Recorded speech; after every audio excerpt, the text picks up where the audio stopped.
Hello friends. आज हम लोग 7 मार्च का थर्ड शिफ्ट का पेपर अटेम्प्ट करने वाले हैं। इसमें भी मैंने एक क्वेश्चन कॉमन देखा जो कि प्रीवियस शिफ्ट में भी था, दैट इज़ प्राइम नंबर से रिलेटेड। बहुत सारे बच्चे इसमें प्रॉब्लम खाते हैं कि क्या होगा, कैसे करेंगे ऐसे क्वेश्चंस को। तो देखो, ये क्वेश्चन और आसान होता है, बल्कि बस आपको प्राइम नंबर्स याद होने चाहिए। बहुत सारे बच्चों को प्रॉब्लम आती है कि सर प्राइम नंबर्स इतने सारे होते हैं, कैसे याद रखें। तो एटलीस्ट फर्स्ट 100 प्राइम नंबर्स तो आपको याद होने ही चाहिए। अब इसके लिए छोटा सा एक शॉर्टकट है जो कि अगर आप ध्यान रख सको तो आपको हेल्प करेगा। जैसे देखो, इसमें एक नंबर्स हैं जो कि मैं आपको बता रहा हूँ, दैट इज़ 44223 22321। क्या नंबर है, फिर से इसको थोड़ा सा ध्यान रखोगे तो ये आपको हेल्प कर देगा। जैसे मोबाइल नंबर्स बहुत सारे याद रखते हो, एक ये भी नंबर याद रखो 10 डिजिट का है, और ये आपको बताता है कि किस आपकी कॉलम में, रो में कितने कितने प्राइम नंबर्स हैं। जैसे 1 to 10 में कितने प्राइम नंबर्स होते हैं, 4, तो ये नंबर आपको बताता है। इसी तरह से ये अब क्वेश्चन कई बार पूछा गया है 40 से 60 के बीच में, 40 से 70 के बीच में, 50 से 80 के बीच में कितने प्राइम नंबर्स हैं, या फिर पूछ लेता है कि एवरेज बताइए। अब ये क्वेश्चन एग्जाम में बहुत डिफिकल्ट हो जाएगा अगर आपको याद नहीं है। तो मैं याद रखने के लिए नहीं बोल रहा हूँ। देखो, आप गेस भी करोगे तो आपको पता है कि फर्स्ट रो को छोड़कर सेकंड रो से 11 होगा या 13 होगा, 15 कभी नहीं हो सकता क्योंकि 5 का मल्टीपल हो जाएगा, 17 होगा या 19 होगा। यही प्राइम नंबर्स होंगे, आपको चेक इन्हीं 4 में करना है। इसके अलावा कोई प्राइम नंबर नहीं हो सकता क्योंकि बाकी सभी जो डिजिट्स होते हैं, नंबर्स होते हैं, वो 2 के मल्टीपल होंगे। तो सिर्फ इन 4 में ही आपको चेक करना रहता है, ठीक है।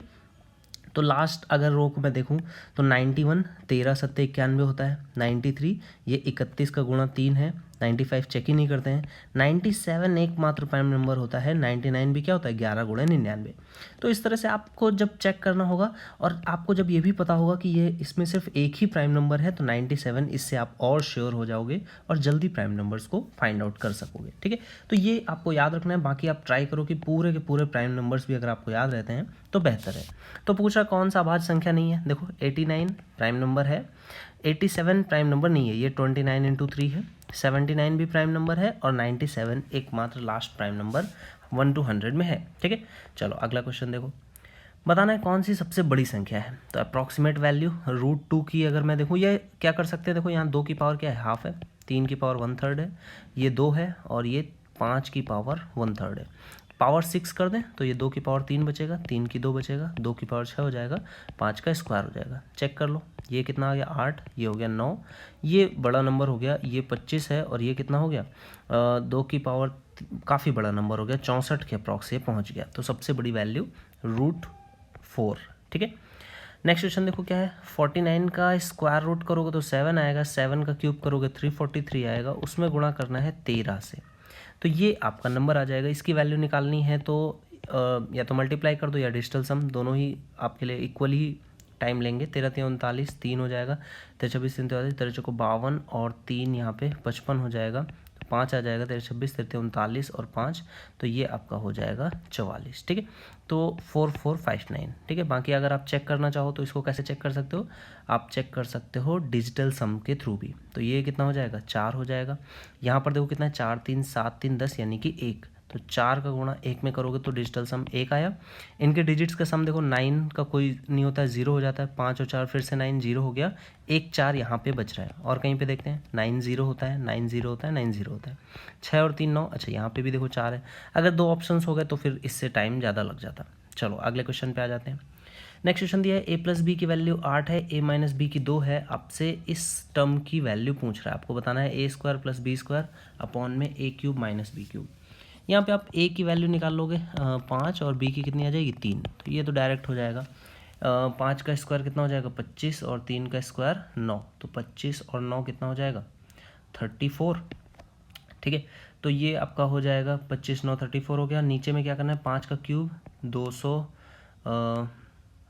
5 का स्क्वायर 25 पंचे 125, ये हो जाएगा, और 3 का क्यूब कितना हो जाएगा 27, तो ये आपका आ जाएगा 90, 2 कम हो जाएगा तो 98 है ना, 2 से काट दोगे तो 17, 2 से काट दोगे 17/49 बन जाएगा ये आपकी वैल्यू।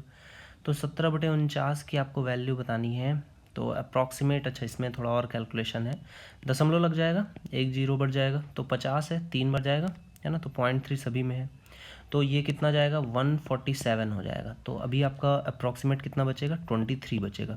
फिर से दशमलव लगेगा, एक जीरो बढ़ जाएगा, 230 हो गया। अब एक डिजिट आपको करेक्टली चेक करना है क्योंकि सेकंड डिजिट सभी में डिफरेंट है। तो 50 है, अगर मैं 4 बार गुणा करूँगा तो 296 अराउंड जाएगा। तो आपको 5 बार जब गुणा करोगे तो 296 जाएगा, सॉरी 4 बार, और 5 बार करेंगे तो इससे ऊपर निकल जाएगा, तो 5 नहीं होगा, 5 से कम यानी कि 4 डिजिट, ये आपका करेक्ट आंसर होगा। ठीक है, चलो अगले क्वेश्चन पे आ जाते हैं। DE जो है वो BC के समानांतर है, तो आप समझ गए होंगे कि DE जो है वो BC के समानांतर है, कुछ इस तरह का फिगर है।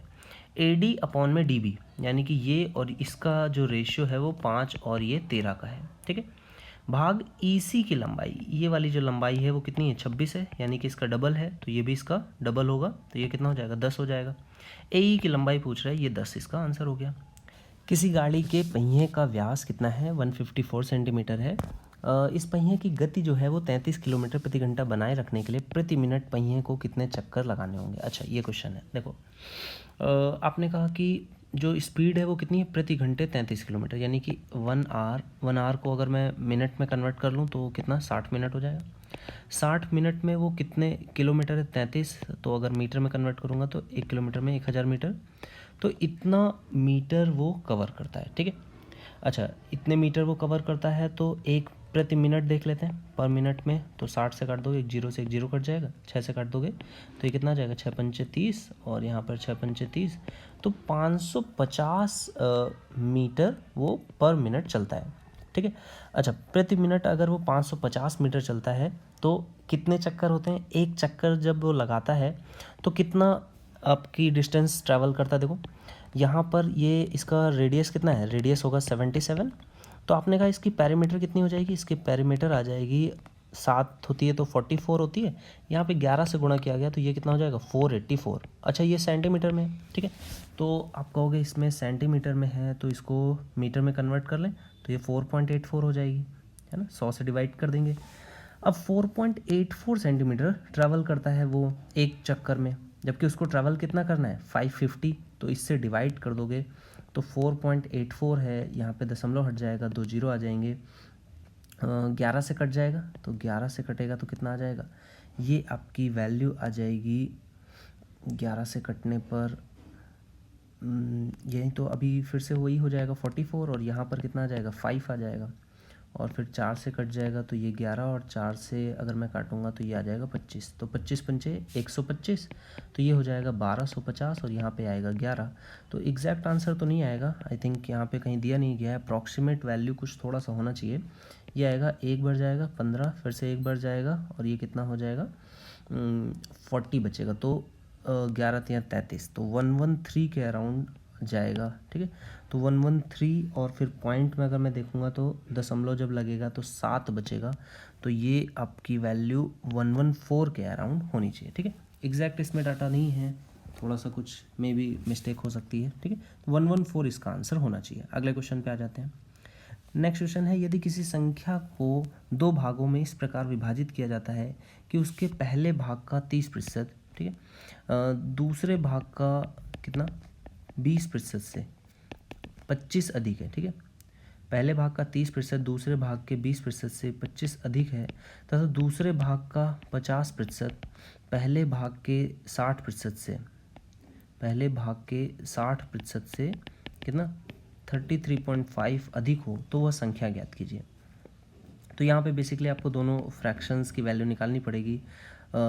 इसमें थोड़ा सा कैलकुलेशन है फिर से, तो इसको इक्वेशंस के फॉर्म में बना लेते हैं। फर्स्ट को मैं x लिख लेता हूँ, ये 3/10 परसेंटेजेस को थोड़ा सा इजी लिखते हैं। ठीक है, y का हो जाएगा y/5 बराबर 25, तो इसको थोड़ा सॉल्व करोगे, 10 से मल्टीप्लाई कर दो तो 3x माइनस 2y बराबर कितना हो जाएगा 250, और दूसरी इक्वेशन क्या बन जाएगी, दूसरी इक्वेशन बन जाएगी y/2, है ना, यहाँ पे लिखता हूँ y/2 माइनस 3/5 बराबर 33.5, तो इसमें भी 10 से गुणा कर देते हैं, तो ये क्या बन जाएगी 5y माइनस 6x बराबर, यहाँ पे 10 से गुणा करोगे तो 335 हो जाएगी। ठीक है, तो इसमें 2 से गुणा करके इसको जोड़ देते हैं, 2 से गुणा करोगे तो यहाँ पर कितना हो जाएगा 4y, y की वैल्यू डायरेक्टली आ जाएगी, और y की वैल्यू कितनी आ जाएगी 250 को 2 गुना 500, तो 835, तो ये y की वैल्यू आ गई। वाई की वैल्यू का रेट 35 है तो इसमें डबल हो जाएगा, तो 1670 और ये किस में जुड़ जाएगा, 1670 जुड़ जाएगा 1800 और 1920। तो ये 1920 किसकी वैल्यू होगी, 3x की, तो x की वैल्यू 3 से डिवाइड कर दोगे, ये आ जाएगी 6 और यहाँ पर कितना आ जाएगा 4, है ना। तो 64, तो 640 x की वैल्यू आ जाएगी। तो x प्लस वाई की वैल्यू कितनी आ जाएगी, 8 4 12, 1275, ठीक है, 8 6 14, सॉरी 1475 के बराबर। ये इस क्वेश्चन का करेक्ट आंसर हो जाएगा। इस पेपर में 2 क्वेश्चन 3 क्वेश्चन हैं जो अच्छे हैं, कैलकुलेटिव हैं, जो कि अगर आप डायरेक्टली इस तरह के पेपर को एग्जाम में देते तो शायद थोड़ा सा कैलकुलेशन फेज आपके लिए डिफिकल्ट हो सकता था, ठीक है। नेक्स्ट क्वेश्चन है, समान क्षमता के 2 पात्र हैं, 5-1 और 5-7 जूस पानी है, ठीक है, जूस वाटर, इन्हें मिक्स किया जाता है तो बड़े पात्र में रख दिया जाता है, नए उसमें कितना होगा। देखो यहाँ पे कितना है, 5-1 6 है, 7-5 12 है, तो इसको डबल कर दोगे तो ये हो जाएगा 10 और 2, ये रहेगा 5 और 7, जोड़ोगे तो कितना हो जाएगा 15 और 7 और 2 9, 3 से कट जाएगा 5 और 3। अगले क्वेश्चन पे आ जाते हैं। धातु के एक मिश्रण में 4-5 के अनुपात में एल्यूमिनियम टिन है, दूसरे मिश्रण में 4-7 के अनुपात में समान तत्व उपलब्ध हैं। यदि एक नया मिश्रण तैयार करने के लिए इन दोनों मिश्रणों की समान मात्राओं को एक दूसरे से मिला दिया जाए तो नए मिश्रण में इन दोनों का अनुपात। फिर से वही क्वेश्चन है, 4 और 5 और 4 और 7 बराबर अमाउंट में मिलाना है, तो ये कितना है 9 है, ये कितना है 13 है, तो आपको इसमें 13 से गुणा करना पड़ेगा, इसमें 9 से गुणा करना पड़ेगा।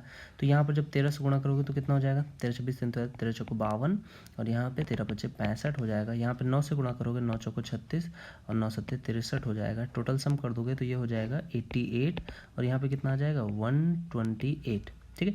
तो कट जाएगा, आई थिंक देखो किससे किससे कट जाएगा, 4 से कट जाना चाहिए, तो ये हो जाएगा 22 और यहाँ पे 4 से कटोगे तो 4 32, 2 से और कट जाएगा 11 और यहाँ पे कितना आ जाएगा 16, तो ये वैल्यू आपकी बन जाएगी।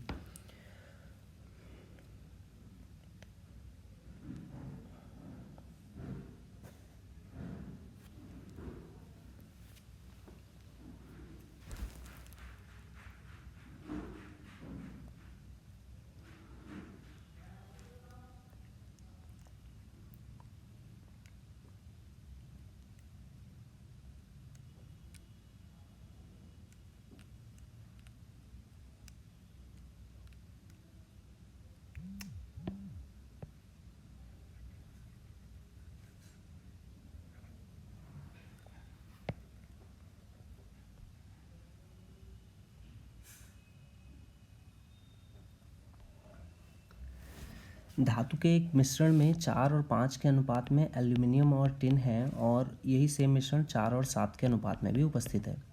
आपको बताना नया मिश्रण तैयार करने के लिए दोनों की समान मात्राओं को मिलाया जाता है तो नए में इन दोनों तत्वों का अनुपात। अच्छा देखो यहाँ पे कितना है, ये टोटल 9 है, यहाँ पे टोटल 7 और 4 11 है।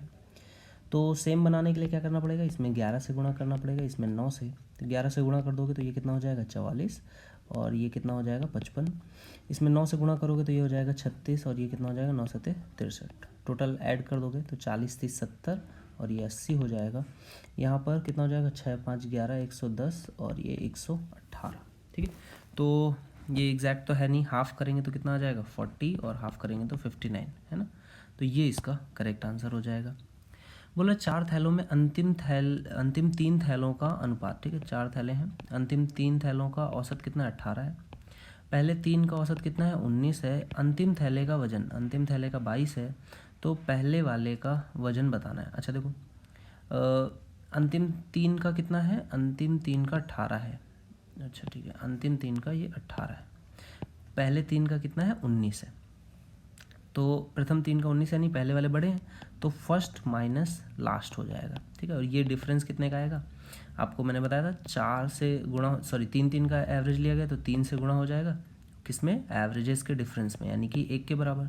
तो पहला वाला जो होगा वो क्या हो जाएगा 22 में आप ऐड कर दोगे तो 22 + 3 यानी कि ये 25 के बराबर हो जाएगा, ठीक है। चलो अगले क्वेश्चन पे आ जाते हैं। यदि कोई धनराशि 25% वार्षिक साधारण ब्याज की दर से 4 वर्ष में, है ना, 25% है यानी कि 100 पे 25 मिलता है, तो 4 वर्ष में कितना 25 चौके 100 मिल जाएगा, तो वर्ष में 8800 हो गई हो तो ये 200 हो गई, या रेशियो के फॉर्म में लिखूंगा तो 1 से 2 हो गई, तो वह धनराशि ज्ञात कीजिए, यानी कि आधी रही होगी वो धनराशि, है ना।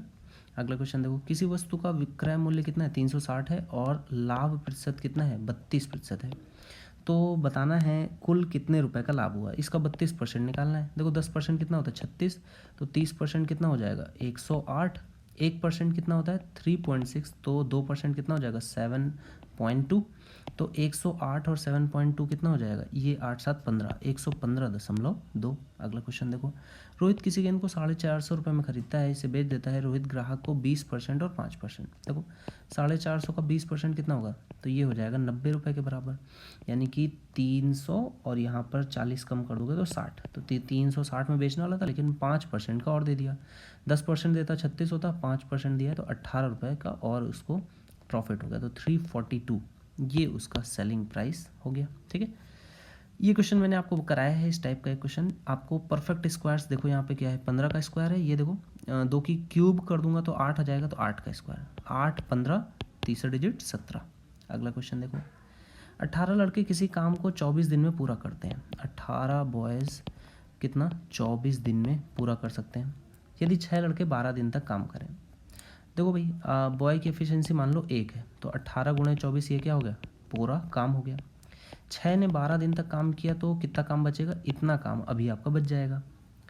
तो शेष कार्य को पूरा करने के लिए तो आपके पास बॉयज़ कितने हैं 6 ही हैं, कितने दिन लगेंगे यही क्वेश्चन आपसे पूछ रहा है। तो भाई देखो, ये 6 से डिवाइड कर दोगे तो यहाँ कितना आ जाएगा 3 आ जाएगा। डी की वैल्यू कितनी है 24 या 72 में से 12 आप कम कर दोगे शेष कार्य को, then how many days will be needed to complete the remaining work. अच्छा 6 बॉयज़ लीव आफ्टर वर्किंग, 6 लड़के 12 दिन तक कार्य करने के बाद छोड़ देते हैं। मुझे लगा 12 दिन करते हैं, नहीं 12 दिन करने के बाद छोड़ देते हैं। तो ये क्वेश्चन तो आसान होता है। देखो तो 18 लड़कों ने कितने दिनों तक काम किया, 12 दिनों तक तो काम कर दिया, तो बचा हुआ जो काम है वो कितने का है 12 ही दिनों का है। तो अब 6 लड़कों ने छोड़ दिया, तो 6 लड़के जब कम कर दोगे तो ये कितने हो जाएंगे 12 बचेंगे, और अब बचे हुए डेज बताना है तो 12 से 12 कट जाएगा, 18 दिनों में काम हो जाएगा, है ना। देखो 18 लड़के 24 दिनों में काम पूरा कर सकते थे, तो 12 दिनों तक तो उन्होंने काम किया ही किया, उसके बाद छोड़ रहे हैं। तो 18 लड़कों का 12 दिनों का काम हो गया, तो बचे हुए दिन कितने बचे 12 दिन और कर लेते तो काम पूरा ही हो जाता। तो ये बचा हुआ वर्क है, बचे हुए वर्क को ही हम लोग क्या करते हैं पूरा करा देते हैं बाकी लोगों से। तो ये इस क्वेश्चन का करेक्ट आंसर हो जाएगा। अगला क्वेश्चन देखो क्या बोल रहा है, 2 रेलगाड़ियां समान दिशा में 42 और 84 की रफ्तार चल रही हैं, उनकी लंबाइयां इतनी हैं, तेज गति से चल रही गाड़ी धीरे गति को कितनी देर में पार करेगी, कितना समय लगेगा। देखो टोटल डिस्टेंस को पूरा करना पड़ता है 600 80 और 20 100, तो ये 700 मीटर को कवर करना पड़ेगा। अब क्योंकि तेज वाली धीरे को पार करेगी तो उसके रिलेटिवली वो स्लो हो जाएगी, क्योंकि समान दिशा में, तो डिफरेंस कितना आ जाएगा 42 का आ जाएगा। अब ये किस में किलोमीटर प्रति घंटा में है, तो इसको मीटर पर सेकंड में कन्वर्ट करेंगे तो कितना 5/18 से गुणा करना पड़ेगा। ठीक है, तो ये आपकी वैल्यू आ जाएगी किस में मीटर पर सेकंड में, और जब आप डिवाइड करोगे मीटर में तो ये सेकंड्स का आंसर आपका आ जाएगा। 1 0 से काट दोगे 2, ठीक है, और 7 से काटोगे 7 42, 7 पुनः 7 दाम 70, ठीक है, तो 10 आ गया। इस 6 से काट दोगे तो ये 3 आ जाएगा, तो 3 दूनी 6 और ये 60 आपका आंसर हो जाएगा। ठीक है, चलो अगले क्वेश्चन पे आ जाते हैं। नेक्स्ट क्वेश्चन बोल रहा है दूसरा सबसे बड़ा व्यय किस पे हुआ है। सबसे पहला व्यय देखो भाई, सबसे बड़ा व्यय है 450, सॉरी सबसे पहला है 500, तो फिर 450, तो टैक्सेस पे सबसे बड़ा व्यय हुआ है दूसरा। कुल व्यय कितना है, तो कुल व्यय देख लो 500 और ये 500 1000 हो गया, है ना, और यहाँ पे देख लो तो 250 और 200 ये हो गया 450 और ये 500 600 6 4 1000 और, तो ये टोटल 2000 के बराबर व्यय हुआ है। मेज़र करना है क्या केंद्रीय कोण, किसको, प्रशिक्षण क्या होता है ट्रेनिंग, तो ट्रेनिंग का केंद्रीय कोण कितना हो जाएगा 150/2000 गुणे 360, 1 0 से 1 0 1 0 से 1 0, 5 से काट दोगे आ जाएगा 4, ऊपर बचेगा 3, 4 से काट दोगे 9, 9 त्रिक 27 डिग्री, ये आपका एंगल हो जाएगा। आउटसोर्सिंग और आधारभूत संरचना पर हुआ व्यय कुल व्यय का कितना परसेंट है ना, आउटसोर्सिंग और इंफ्रास्ट्रक्चर, तो आउटसोर्सिंग कहाँ पर है, ये आउटसोर्सिंग है और ये इंफ्रास्ट्रक्चर है, तो टोटल कितना हुआ है 250, टोटल कितने का 2000 का परसेंटेज बताना है। 25 चौके 100 होता है, तो 1/40 कितना होता है 2.5%, ये आपका आंसर हो जाएगा। ठीक है, 1/40 गुणे 100 कर दोगे तो ये 0 से 0 कटेगा, तो ये आपका 2.5 होता है। कुल व्यय का कितना परसेंट है एक्सपेंडिचर ऑन आउटसोर्सिंग और इंफ्रास्ट्रक्चर, तो ये आपका एक बार फिर से देख लेते हैं। 1 0 से 1 0 कट जाएगा, 25, ओके 25 अट्ठे 200 होता है ना, तो 1/8 आ जाएगा, सॉरी। तो 1/8 यानी कि 12.5% ये आपका राइट आंसर होगा। ठीक है, देखो कई बार छोटी छोटी सी मिस्टेक्स हो जाती हैं, जैसे यहाँ पर 1/25 चौके 100 होता है, यहाँ पे ये 100 दिख गया, 200 है ये, तो 1/8 हो जाएगा, है ना। तो 1/8 यानी 12.5% डायरेक्टली इसका आंसर हो जाएगा। नेक्स्ट क्वेश्चन है, आयत के विकर्ण की लंबाई कितनी है? 29 है। ठीक है, तो अगर ये 20 है तो आपको 20, 21, 29 तुरंत ही याद आ जाना चाहिए, है ना। तो ये लेंथ आ गई। इसकी परिधि यानी कि पेरीमीटर बताना है, तो 20 और 21 41 हो गया, डबल कर दोगे, ये इसकी परिधि हो गई। किसी समबाहुभुज 5 भुजाओं के समबाहुभुज के बहिकोण की माप, तो बहिकोण क्या होता है? Divided by N.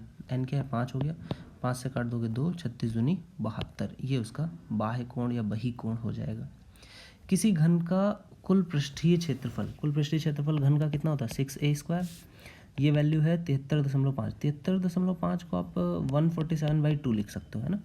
3 से कट जाएगा, अभी आपने देखा था 49 का 3 टाइम्स करने पे 147 आता है, तो 3 से कटेगा तो ये 49, और 2 तो कटेगा नहीं, तो ये बटे में 4 आ जाएगा। तो यहाँ से साइड उसकी कितनी आ जाएगी? 7/2 के बराबर, यानी कि 3.5। कॉसेक 30, साइन 30 कितना होता है? 1/√2, है ना। 0 1/√2, और यहाँ पे कितना हो जाता है? सॉरी, ये 1/2 होता है, यहाँ पे 1/√2 आ जाता है, √3/2, और ये 1, तो 1/2 हो जाता है। तो ये वैल्यू कितनी हो जाएगी? 2 हो जाएगी। तो 1/3 माइनस 2 करोगे तो ये कितना आ जाएगा? 3 दूनी 6, तो माइनस का 5/3, ये आपका आंसर हो जाएगा। कोण ई जो है ना, कोण ई जो है ये आपको बताना है त्रिभुज DEF में कोण ई का मान कितना है? 90 डिग्री। अच्छा, ये 90 हो गया, और डी का मान आपको दिया गया है, तो यहाँ पे एफ हो जाएगा। अच्छा, सेक डी दिया है, तो कॉस डी आप देख लो कितना हो जाएगा? 7/25। तो ये क्या होता है? आधार बटे कर्ण, तो ये हो गया, तो ये 24 आ जाएगा। डी ई का मान ये कितना है? 1.4 है, तो 0.2 से गुणा किया गया है, 7 दूनी 14 होता है, तो 0.2 से गुणा कर रहे हैं, तो डी एफ का मान आपको बताना है। डी एफ का मान कितना हो जाएगा? 0.2 से गुणा करोगे 25 दूनी 50, यानी कि 5, तो ये इसका करेक्ट आंसर हो जाएगा। क्लियर है?